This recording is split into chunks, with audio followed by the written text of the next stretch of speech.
Hello friends, வணக்கம். இன்றைக்கி என்ன பார்க்க போகிறோம் அப்படின்னா, தச்சு முடித்த ப்ளவுஸில் வந்து ஷோல்டர் ஃபால் ஆகுது அப்படின்னா அதுக்கு என்ன ஒரு சிம்பிளான டிப்ஸு என்ன பண்ணலாம் அப்படின்னு பார்க்க போகிறோம். இப்போ ஷோல்டர் வந்து ஃபால் ஆகுதுன்னா என்ன செய்வாங்க அப்படின்னா, இந்த ஷோல்டரை பிரித்து கொஞ்சம் ஒரு சிலர் இப்படி மடித்து அட்ஜஸ்ட் பண்ணுவாங்க ஷோல்டரில். இன்னும் என்ன பண்ணணுன்னா, இந்த 3 டாட் பக்கத்தில் இந்த நம்ம கொக்கி கட்டுற இடத்துல இந்த 3 டாட் வருது இல்லையா, அந்த இடத்துல 2 சைடும் சின்ன சின்ன டாட் பிடிப்போம். ஆனால் இந்த டாட் பிடிச்சோன்னா நமக்கு இந்த கப் ஷேப் வந்து நல்லா வராது, கொஞ்சம் பார்க்குறதுக்கு ஷேப் இல்லாமல் இருக்கும். ஸோ நான் வந்து என்ன செய்ய போகிறேன் அப்படின்னா, ஒரு சின்ன சிம்பிள் டிப்ஸு.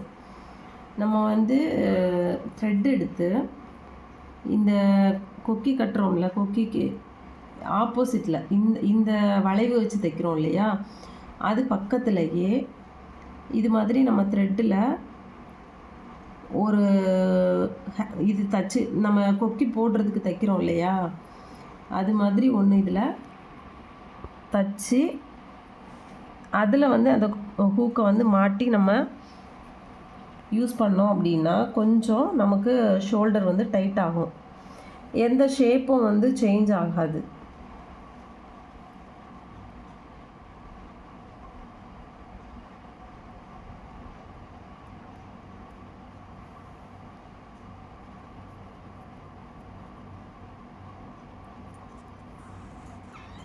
பாருங்கள், இது நம்ம கையில் தைப்போம், இது எல்லாருக்கும் தெரியும்.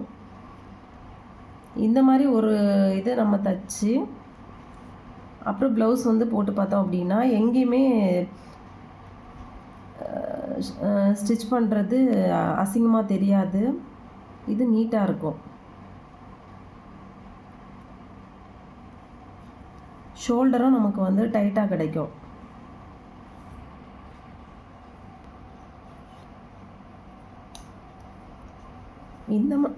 இந்த மாதிரி இந்த வளைவுக்கு பக்கத்தில் நம்ம இந்த மாதிரி தைச்சோம் அப்படின்னா அதை நம்ம இந்த மாதிரி போடும்போது நமக்கு ஷோல்டர் வந்து